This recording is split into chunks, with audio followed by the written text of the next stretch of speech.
This लोगों के लिए आत्मा पवित्र है लेकिन शरीर उन्हें अपवित्र लगता है। ये कैसे संभव है? yes, हम यही तो करते रहे हैं, है ना? ये कहना कि ईश्वर तो पवित्र है लेकिन सृष्टि अपवित्र है, ये कैसे संभव है? ईश्वर का विचार ही आपके मन में इसलिए आया क्योंकि आपने सृष्टि को देखा, है ना? जब आपका जन्म हुआ और आपने आंखें खोली, आपने अपने आसपास देखा, वहां इतनी विशाल सृष्टि थी।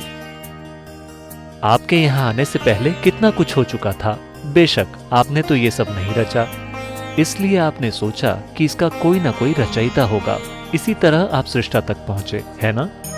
जिस पल आपने सोचा कि इसका कोई सृष्टा होगा, चूंकि आप एक इंसान हैं, इसलिए आपने सोचा कि वो एक बहुत बड़ा इंसान होगा।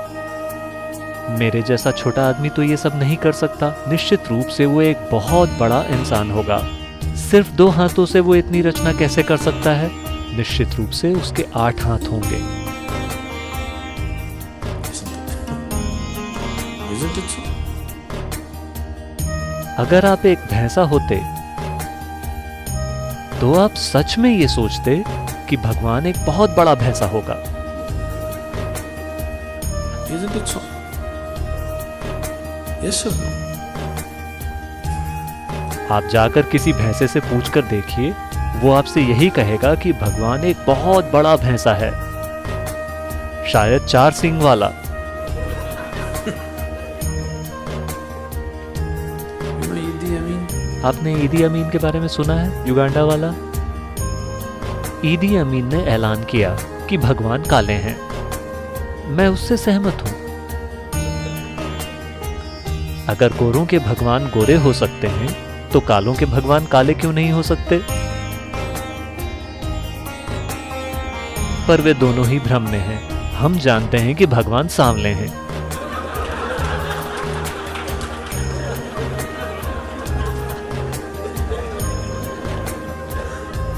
क्योंकि वे खुद हमारे पास आए थे।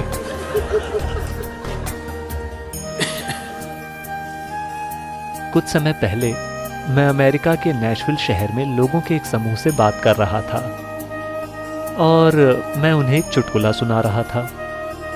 उस चुटकुले में मैंने भगवान को एक पुरुष की तरह संबोधित किया। तुरंत ही कुछ महिलाएं खड़ी हो गईं। क्या आप भगवान को पुरुष मानते हैं? मैं समझ गया कि बात कहां जा रही है। मैंने कहा, मैं केवल आपको एक चुटकुला सुना रहा हूं। नहीं, आपने पुरुष का संबोधन किया। क्या आप भगवान को पुरुष मानते हैं? वे चुटकुलों को बहुत गंभीरता से लेते हैं। अब औरतें बहस कर रही हैं कि भगवान एक औरत भी हो सकते हैं। ऐसी समस्याएं केवल उन संस्कृतियों में ही हैं।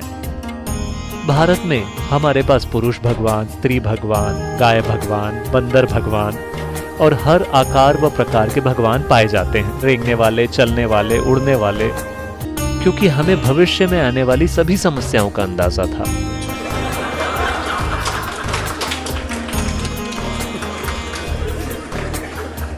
देखिए, इस ग्रह पर जब पुरुष सबसे शक्तिशाली बल था तो स्वाभाविक रूप से पुरुष ही भगवान था। अब महिलाएं भी ताकतवर होने लगी हैं तो वे भी सवाल करने लगी हैं कि भगवान एक औरत क्यों नहीं हो सकते। मान लें कल अगर कुत्तों को बहुत सारी ताकत मिल जाए, जो उन्हें मिल ही रही है, तो कुत्ते भी पूछेंगे कि भगवान एक कुत्ता क्यों नहीं हो सकता। डॉग और गॉड की स्पेलिंग भी एक सी ही है।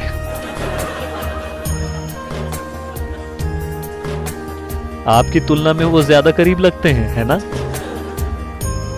भगवान के बारे में जो आपका विचार है वो केवल खुद का ही एक बढ़ा चढ़ाकर बनाया गया संस्करण है ना? भगवान के बारे में आपकी सोच केवल खुद को बढ़ा चढ़ाकर बनाई गई है। देखिए, अभी तक आप अपने आप को ही परिभाषित नहीं कर सके हैं, है ना? आप अपनी जो भी परिभाषा देंगे वो सही नहीं होगी। किसी भी प्रकार की परिभाषा काफी नहीं है पूरी तरह से इस जीव का वर्णन करने के लिए।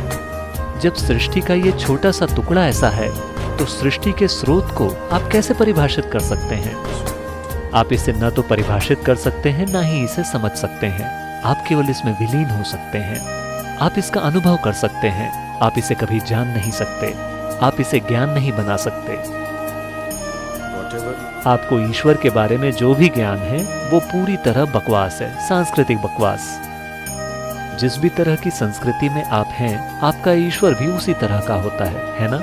इसका केवल अनुभव किया जा सकता है। अनुभव का अर्थ ये नहीं है कि आप इसे खा सकते हैं या आप इसे समझ सकते हैं, नहीं, आप बस इसमें विलीन होकर ही इसे अनुभव कर सकते हैं और कोई तरीका नहीं है।